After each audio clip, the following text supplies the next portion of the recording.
내 이웃에 대하여 거짓 증거하지 말지니라. 아멘. 오늘 이 본문을 가지고 거짓을 말하지 말라라고 하는 그 말씀의 제목으로 함께 은혜의 말씀을 나눠보기를 원합니다. 이 거짓이라고 하는 것, 과연 여러분은 어떻게 생각하고 어떤 정의를 내리기를 원하십니까? 성경은 거짓을 이렇게 설명을 합니다. 하나님 형상으로 만들어진 인간이 자신을 스스로 속이는 행위일 뿐만 아니라 무고한 사람들을 공경에 빠뜨리는 죄악이라, 이렇게 정의를 하고 있습니다. 성경의 내용을 종합해보면 그렇다는 얘기입니다. 그래서 우리는 하나님 형상으로 지어졌는데, 우리가 잘 알다시피 하나님은 거짓이 없는 분이잖아요. 근데 그 하나님 형상으로 만들어진 우리가 우리 자신을 스스로 속일 뿐만 아니라 무고한 사람들을 공경에 빠뜨리게 하는 것이 바로 거짓이거든요. 그런 죄악을 범해서는 안 되겠죠.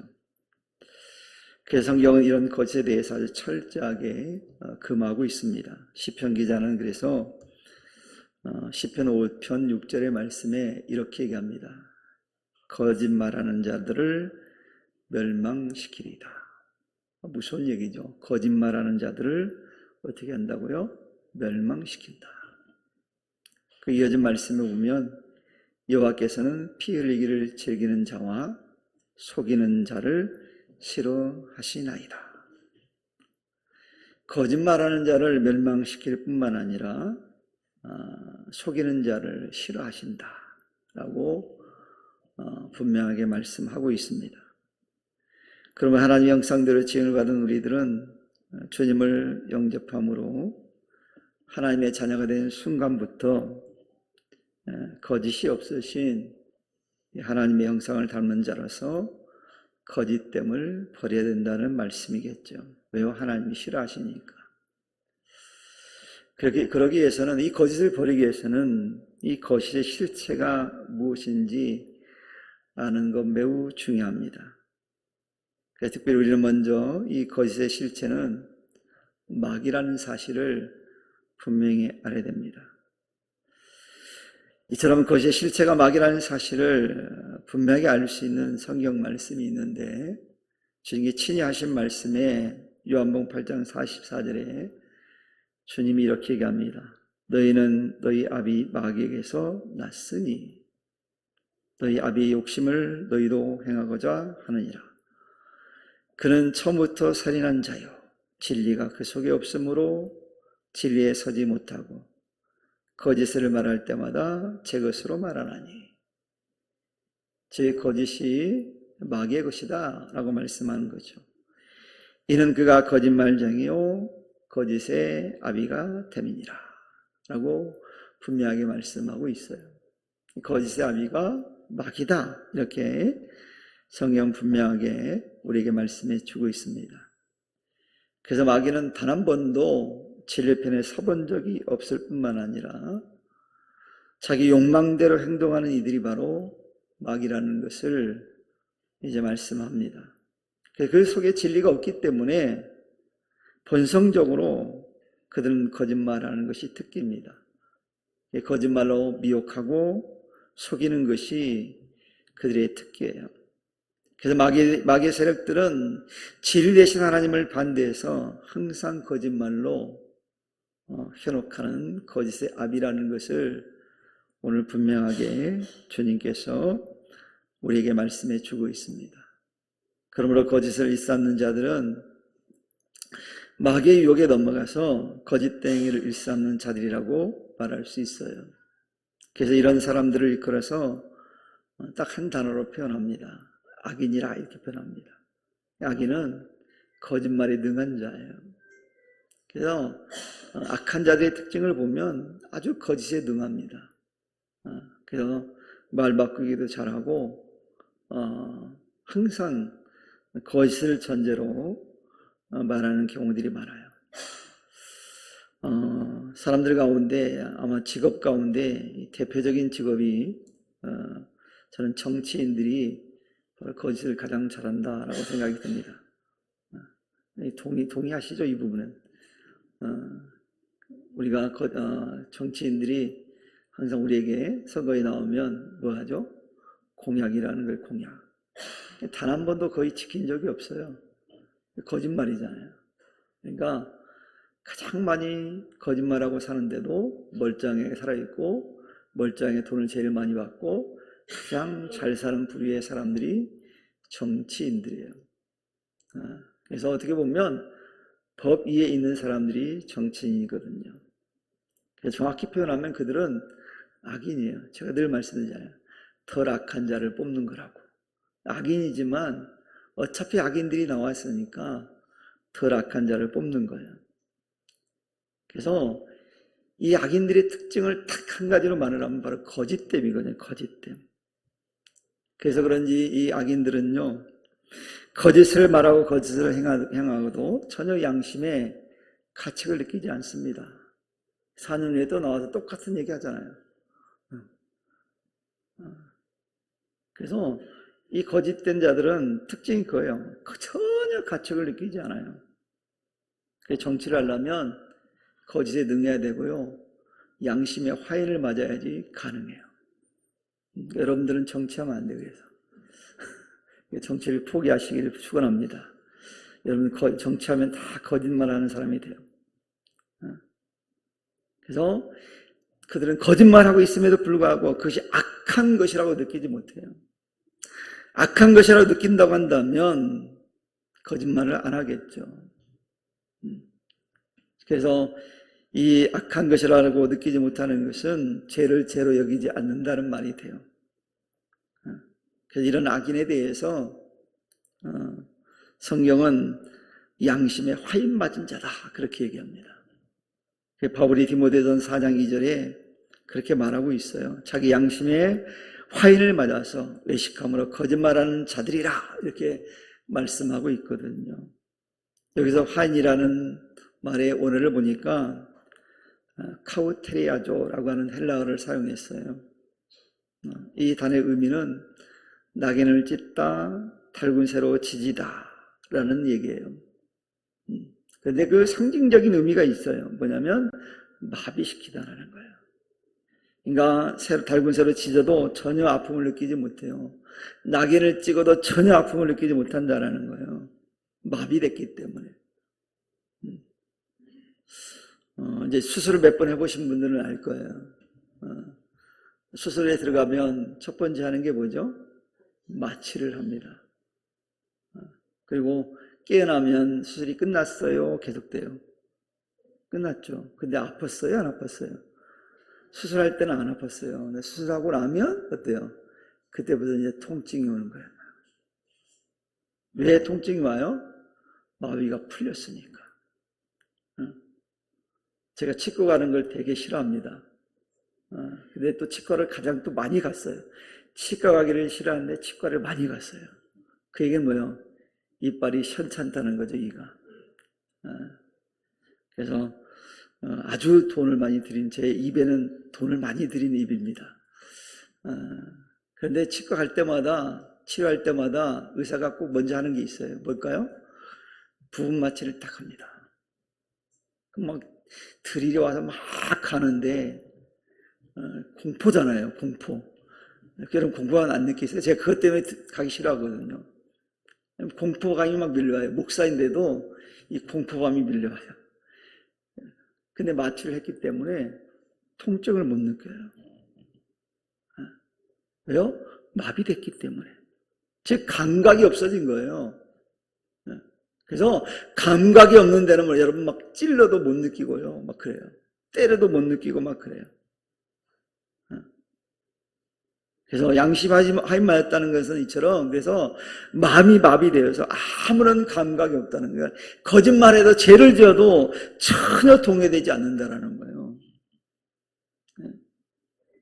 그래서 거짓을 말하면서도 그것이 죄이거나 잘못이라는 사실을 모른다는 거예요. 참으로 사악한 자들의 모습이 어떠한지 이 말씀이 참 우리에게 말해주고 있어요. 그래서 내가 양심 화인을 맞았는지 안 맞은지 딱 테스트하는 방법이 있습니다. 여러분 횡단보도를 건널 때 빨간불이 딱 건넜어. 아무런 느낌이 없어. 그럼 양심은 화인 맞은 거예요. 근데 빨간불 때 건넜어. 근데 막 양심의 가책을 느껴가지고 건너지 말았어야 돼. 이러면 양심이 살아있는 거예요. 무단횡단했어요. 근데 아무런 가책을 느끼지 않아. 양심은 화인 맞은 거예요. 무단횡단하면 안 되는데 이걸 느끼는 건 양심이 살아있는 거예요. 쉽죠? 화인 맞은 게 안 맞는 게. 제가 어저께 교회에 있는데 막 운동하는데 우리 집사람이 전화를 했어요. 들어올 때 옥동자 하나 사다 주세요. 그러더라고요. 옥동자 뭔지 아시죠? 제가 알았다고. 그리고 아이스크림 가게 가가지고 또 자식이 둘이나 있잖아요, 집에. 또 옥동자 우리 사람 또 나중에도 먹고 싶을 때가 있잖아요. 하나 사기 뭐해서 4개, 하나 2개씩 샀어요. 브라보콘 2개, 옥동자 2개. 결제를 해요. 결제를 자동 무인이니까 결제해야 되잖아요. 결제를 했는데 하고 딱 가는데 뭔가 기가 구려. 이상하다. 왜 그러지? 그래서 제가 영수증을 딱 봤더니 하나를 결제 안 한 거예요. 근데 솔직히 말해 순간 갈등이 생겼어요. 그냥 가. 근데 양심이 야 그냥 가면 안 돼. 너 목사잖아. 그래서 제가 돌아가서 다시 하나 더 결제하고 갔어요. 그 사람한테 그 얘기를 했더니 잘했어요. 뭐 그러더라고요. 칭찬받았어요. 양심이 살아있으면 칭찬을 받아. 이게 양심이 살아있는 거예요. 근데 양심이 화인 맞은 사람은 어때요? 그냥 가는 거야. 야, 벌었다, 야. 어차피 무인인데. 이게 양심이 화인 맞은 거예요. 그래서 잘못이라고 못 느끼는 거예요. 그리고 속으로 거짓을 꾸미고 세상을 자신들의 멋대로 하고자 다른 사람들을 속이는 자들이라면 마귀에게 현혹되어서 악에 동참하는 자들이라고 보면 돼요. 그래서 마음에 화인 맞으면 그렇게 돼요. 자꾸 악에 동참하게 돼요. 왜요? 모르니까. 마비됐으니까, 감각이 없으니까, 죄를 죄로 여기지 않으니까 그렇게 된다는 거예요. 그래서 이들은 마치 사실이 아닌 것을 사실인 것처럼 꾸미며 사람들을 현혹하기도 해요. 이런 속임이 바로 거짓된 거예요. 거짓된 거. 그래서 마귀는 때에 따라서 진리를 비진리로 막 바꿔요. 이단이라는 게 뭐냐면 끝이 다르다는 뜻이거든요. 다 같은데 마지막이 달라요. 이게 이단이에요. 그러니까 비슷비슷하다는 거예요. 그러니까 사람들이 현혹되는 거예요. 사이비가 다 다른 게 아니라 끝만 다르니까요. 사이비는 좀 더 많아지겠죠. 이단보다는. 그리고 상황에 따라서 비진리를 진리인 것처럼 사람들을 속이기도 합니다. 진리가 아닌데 진리인 것처럼 막 포장을 하는 거예요. 혹시 여러분 아이들이 먹는 과자를 사보셨어요? 저는 과자를 살 때마다 막 열받을 때 많아요. 봉지는 막 커가지고 화려해. 딱 뜯으면 얼마 없어. 비싼데. 혹시 열받지 않으세요? 야, 이 공가를 이렇게 치냐? 뭐 이런 마음이 안 드세요? 부자라 안 드세요? 그런 마음이? 하여튼 그럴 때가 있어요. 야, 이렇게 과자가 양이 작지? 겉포장은 크고 화려한데 이게 사람 눈을 속이는 거거든요. 그게 현혹하는 거야. 아이들이 거기에 현혹돼가지고 막 아이들이 땡깡부에 사달라고 하는 거예요. 맛있게 보이니까. 그래서 진짜가 아닌데 가짜를 진짜처럼 속이고 현혹하는 경우가 있어요. 우리가 가끔 사기꾼에게 사기를 당한 사람들에게 이야기를 들을 때가 있습니다. 그걸 듣다 보면 재밌는 사실을 발견할 수 있는데 그게 뭐냐면 사기꾼들은 한결같이 뭘 잘할까요? 말을 잘합니다. 말을 얼마나 잘하는지. 그리고 사기꾼처럼 생기지 않았다는 거. 사기꾼이 자기가 사기꾼 이렇게 표시 않고 다니잖아요. 여기다 명찰에다가 사기꾼하고 달고 다니는 사람들이 절대 안 속아요. 근데 사기꾼일수록 어때요? 번지르하고요. 말도 아주 사람들이 좋아할 만한 그런 말들을 많이 합니다. 남자들이 연애할 때는 이걸 잘해요. 아주 번지른 말을 잘합니다. 뭐 내 안에 너 있다 막 이렇게 하잖아요. 거기 넘어가는 거예요. 내가 평생 손에 물 안 묻힐게. 결혼식 다음 날부터 물 묻히게 하잖아요. 그런 말들을 아주 기가 막히게 하거든요. 그래서 사기꾼들 그런 정말 좋은 말들을 너무 잘해요. 어떻게 다 배웠는지 아니면 연구했는지 모르겠지만 너무 잘해요. 그래서 그런 사기꾼에 대한 얘기를 하면서 막 얘기를 하면 사람들이 이렇게 얘기합니다. 야, 사기꾼이 얼굴에 사기꾼을 쓰고 다니냐? 그런 얘기 하잖아요. 쓰고 다녔다면 알겠죠. 제가 옛날 가르쳤던 청년 가운데 내가 보이스피싱을 당해가지고 천안까지 갔다 온 친구가 있어요. 얼마나 수려한 말로 그를 유혹했겠어요. 근데 얘가 그래도 신앙생활 하다 보니까 천안에 딱 도착했는데 그 사람을 딱 보는 순간 아니다라는 생각이 들더라는 거예요. 그래서 돈을 하나도 안 잃었어요. 안 뺏기고 왔어요. 다행이라고 그랬어요. 좀 순진한 애거든요. 지금 물론 결혼해서 아이 잘 낳고 잘 살고 있습니다. 아무튼 사기꾼은 자기가 사기꾼이라고 말하지 않아요. 그래서 거짓말로 사람들을 현혹하고 유혹하거든요. 그래서 참된 것을 말하는 사람보다는 오히려 더 멋지고 아름답게 말할 때가 많아요. 그래서 진실인 것처럼 가장을 해서 현혹하기 때문에 거기에 넘어가는 거예요. 한 가지 재미있는 예를 한번 들어보면 이런 겁니다. 우리나라 특히 우리나라가 뷰티에 유명한 나라잖아요. 뷰티. 그래서 화장술이 뛰어난 나라가 우리나라예요. 외국에 가봐도 우리나라 화장품이 다 있어요. 거기 막 사람들이 많이 있어. 한국 화장품을 좋아한다는 얘기거든요. 가끔 인터넷에 보면 화장 전과 화장 후 해가지고 모습을 비교해서 사진을 올려놓는 친구들이 가끔 있어요. 내 화장 전과 화장 후의 모습이 너무 달라. 달라도 너무 달라. 너무 미인이 되어 있는 거예요. 그러면서 그 화장에 대해서 막 얘기하는 경우가 많아요. 제가 예전에 부사학자 시절에, 부목 시절에 새벽기도 인도할 때 보면 성도들이 교회 와가지고 설교하면 얼굴을 봐야 되잖아요, 설교자를. 근데 책상에 뭐 달콤한 게 있나 책상만 쳐다보고 있어요. 그래서 집사님, 권사님들 머리를 드세요. 그랬더니 안 된대.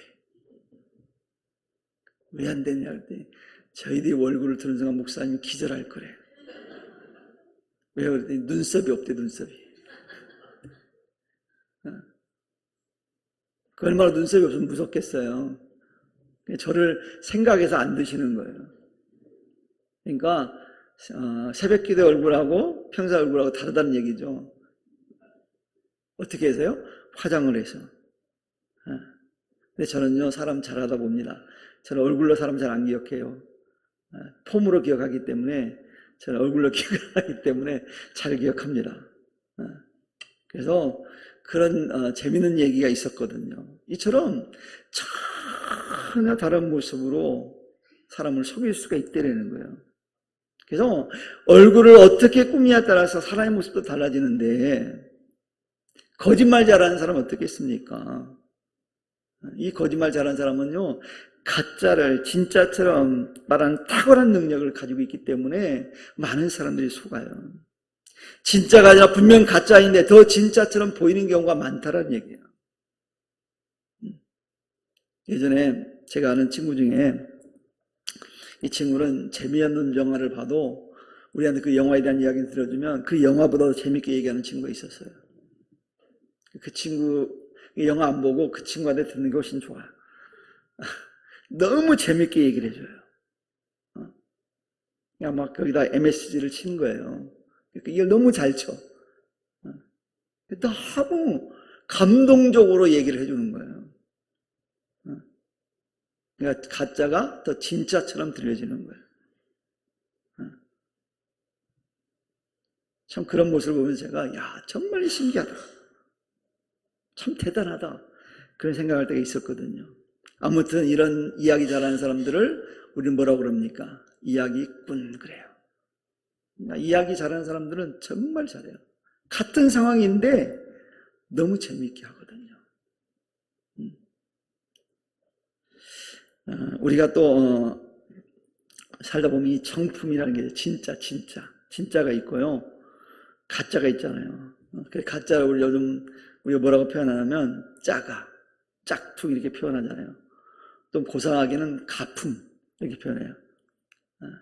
이런 표현을 우리가 사용하잖아요. 그런데 그 가짜를 보면 진짜보다 더 진짜 같아 보이는 경우가 많아요. 이처럼 거짓은 진짜가 아닌 것을 진짜처럼 그럴싸하게 보여주기 때문에 많은 사람들이 거기에 현혹되는 거예요. 그러므로 하나님께서 거짓말하는 것에 대해서 때로는 단호하게 책망하는, 왜? 사람들이 다치거든요. 하나님 그거 싫어하시거든요. 그래서 요한계시록 21장 8절에 보면 이렇게 말씀합니다. 그러나 두려워하는 자들과 믿지 아니하는 자들과 흉악한 자들과 살인자들과 음행하는 자들과 점술가들과 우상 숭배자들과 거짓말하는 모든 자들은 불과 영으로 타는 못에 던져지리니 이것이 둘째 사망이라. 잘 기억하고 계세요? 그 요한계시록 21장 20절에 보면 무엇이든지 속된 것이나 가증한 일 또는 거짓말하는 자는 결코 그리로 들어가지 못하되 오직 어린 양의 생명책에 기록된 자들만 들어가리라 이렇게 말씀하고 있어요. 또 계시록 22장 15절에 말씀하기를 개들과 점수가들과 음행하는 자들과 살인자들과 우상 숭배자들과 및 거짓말을 좋아하며 지어내는 자는 다 성 밖에 있으리라 라고 말씀해요. 여러분, 이 말씀에서 우리 한 가지 발견하는 것은 뭡니까? 하나님께서는요, 뭘 말씀합니까? 믿지 않는 자들, 흉악한 자들, 심지어는 개들, 우상숭배자들, 음행한 자, 점술가, 살인자, 흉악한 자들, 이런 자들 어디와 동급으로 취급하고 있어요. 거짓말하는 자와 심지어 이런 살인한 자, 우상숭배자, 믿지 않는 자, 점술가, 살인자랑 동일하게 취급하고 있다는 거예요. 이것만 보아도 거짓을 말한다는 것이 얼마나 하나님 앞에 큰 죄악인가 하는 것을 잘 말씀해 주고 있는 거예요. 이 땅의 살인자는 어떻게 우리가 법으로 합니까? 사형에 처하는 경우가 많잖아요. 그만큼 무서운 죄가 거짓말이라는 거예요. 왜요? 이 거짓말은 이웃에 대해서 거짓 증거하게 되면 이웃을 해치는 행위가 되기 때문에 그래요. 이와 같이 이웃을 해치는 행위에 대해서는 하나님이 용납하시지 않으신다고 분명히 말씀하고 있잖아요. 하나님은 분명히 우리에게 이웃에 대해서 뭐라고 말씀합니까? 내 이웃을 내 몸과 같이 어떻게 하라고요? 사랑하라고 말씀하셨잖아요. 사랑하는 자를 해쳐서는 안 된다는 거잖아요. 사랑하는 자에게 해를 끼치면 안 된다는 얘기잖아요. 그런데 이웃을 해치는 행위인 거짓말을 통해서 이웃의 고통을 가져주는 이들에 대해서 하나님 용납하실 리가 없잖아요. 그러니 이 거짓됨은 이웃에게 피해를 주게 되는 것이기에 반드시 마땅히 버려야 될 거라는 거예요. 좋은 예가 성경에 등장합니다. 아주 극단적인 예가 있는데 사도행전 5장에 보면 아나니와 삽비라가 등장합니다. 그가 하나님을 속인 일로 인해서 목숨을 잃게 되는 이야기가 기록되어 있어요. 그가 사람은 속일 수 있었는지 모르지만 하나님까지는 속일 수 없었거든요. 여러분, 그게 거기 문제가 뭐예요? 거짓됨이었거든요. 거짓됨. 속인 게 죄거든요. 즉 하나님이 가장 싫어하는 행위를 했기 때문에 하나님이 심판하신 거잖아요. 오늘 우리에게도 말씀하시는 거예요. 하나님이 가장 싫어하는 것을 했을 때 하나님 심판을 받을 수밖에 없다는 거예요. 하나님 그걸 그냥 내버려 둘 리가 없다라는 거예요. 여러분, 아담과 하와가 범죄하고 난 다음에 하나님이 그들에게 찾아왔습니다. 근데 묻습니다. 아담아, 내가 어디 있느냐? 그랬더니 아담이 그렇게 얘기하죠. 내가 벗었으므로 부끄러워 숨었나이다. 하나님 그거 물으시는 거 아니잖아요. 너 왜 나랑 한 약속을 깼느냐? 회개해라. 이실 짓고 해라. 이거 이실 짓고. 거짓말하지 말고 이실 짓고 해야 된다고 하나님 말씀하신 거예요. 근데 그걸 깨닫지 못하고 거짓으로 위기를 모면하려고 했어요. 그럴 때 어떤 결과가 나왔습니까? 하나님과 관계가 완전히 깨져버렸어요. 이처럼 거짓은 하나님과의 관계까지 병들게 만드는 게 거짓말이에요. 그럼 여러분, 거짓말 해야 될까 안 해야 될까요? 버려야 돼요. 근데 이런 성도들이 있어요. 목사님, 조그만 거짓말 있잖아요. 조그만 거짓말. 거짓말이 조그만 게 있어요. 다 거짓말이지. 거짓말은 조그마든 크든 다 거짓말이에요. 그렇잖아요. 조금만 하면 안 될까요? 조금도 하지 마세요. 거짓말이니까. 왜요? 단절시키거든요, 사람. 하나님과도 관계를 단절시키고, 그걸로 끝나는 게 아니라 사람과 사람의 관계도 단절시키는 게 거짓말이에요. 여러분이 야곱이 거짓말을 했을 때 어떤 결과가 나왔습니까? 형 에사와의 관계가 끊어져 버렸어요. 훗날 이게 회복되는데요. 어떻게 회복되냐면 야곱이 형에게 용서를 구해요. 자기가 거짓말한 거 용서를 구한다고요. 그래서 회복되는 거예요. 그래서 가인의 거짓 역시 동생 아벨과의 관계를 단절했을 뿐만 아니라 심지어 살인죄를 범하게 되잖아요. 이처럼 거짓은 우리의 삶의 영역에 있어서 많은 고통을 가져다주는 게 거짓말이에요. 여러분, 우리가 상처받는 것 가운데 가장 큰 상처가 뭔지 아십니까? 배신으로 인한 상처가 가장 큽니다. 배신은 어떻게 시작돼요? 거짓으로 시작되잖아요. 거짓으로 시작되는 게 배신이에요. 거짓말은 우리의 마음까지도 상처를 입히는 게 거짓말이잖아요. 그러니까 버려야 되는 거예요. 그래서 지금 당장은 거짓이 나에게 약간의 이익을 가져다주는 것 같고 문제가 해결되는 것 같지만 결국 나에게 그리고 타인에게 많은 상처를 줄 뿐만 아니라 큰 피해를 가져다는 사실을 기억하시기를 축원합니다. 그러니 하지 말아야 돼요. 그러니까 버려야 돼요.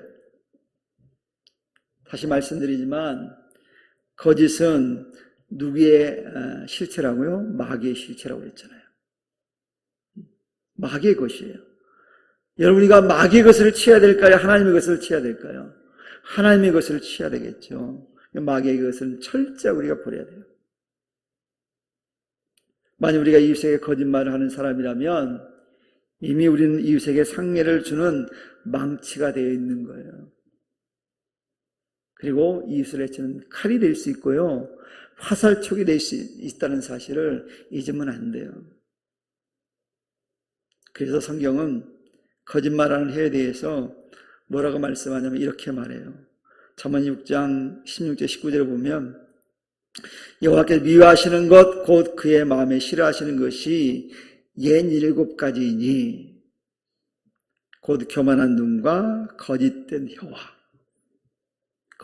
혀와 무지한 자의 피를 흐리는 손과 악한 계계를 꾀하는 마음과 빨리 악으로 달려가는 발과 거짓을 말하는 망령된 증인과 및 형제 사이를 이간하는 자니라. 형제 사이를 이간하는 것도 거짓이잖아요.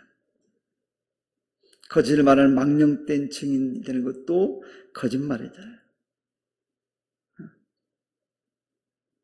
무죄한 자의 피를 흘리는 것 역시도 거짓됨이에요. 그래서 거짓에 대해서 하나님이 얼마나 싫어하시는지를 잘 말씀하고 있어요.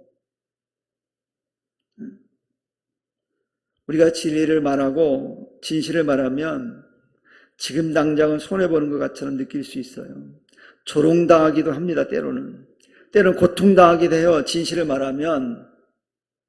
근데 여러분 기억하십시오. 훗날 그것이 밝혀지게 되면 엄청난 효과가 있어요. 그 진실이었다는 걸 알았을 때 사람들이 우리를 어떻게 대했을까 생각해 봐야 돼요. 여러분, 예수님은 진리를 말씀하셨고 진리를 말씀하심으로 인해서 정말 많은 고통과 어려움을 당하고 십자가에 죽으셨잖아요. 주님 죄가 없으신데, 죄가 단 하나도 없으신데 조금 더 거짓말하시는 분이 아니신데 그 주님께서 고난을 당하시고 십자가에 죽으셨어요. 그걸로 끝났습니까? 그걸로 끝났다면 우리는 불행한 사람이에요. 그리스도인들. 근데 어때요? 주님이 부활하셨잖아요. 부활의 영광을 보이셨잖아요. 부활의 영광을 얻으셨잖아요. 그리고 주님께서 전해주시는 진리의 말씀 오늘날까지 살아 역사하고 있잖아요. 없어지지 않고 지금도 살아 역사하잖아요. 이런 사실을 보면서 우리는 거짓을 말하는 자가 돼서는 안 된다는 걸 다시 한번 깨닫기를 바랍니다. 지금 당장의 안위를 위해서 거짓되게 행동하거나 말하게 된다면 훗날 우리에게는 많은 아픔들이 존재하게 될 거예요. 지금 상황을 모면하기 위해서 거짓말해서는 안 돼요. 솔직하게 얘기하세요. 부인이 여보 비자금 어디 있어? 그럼 솔직하게 얘기해 주세요.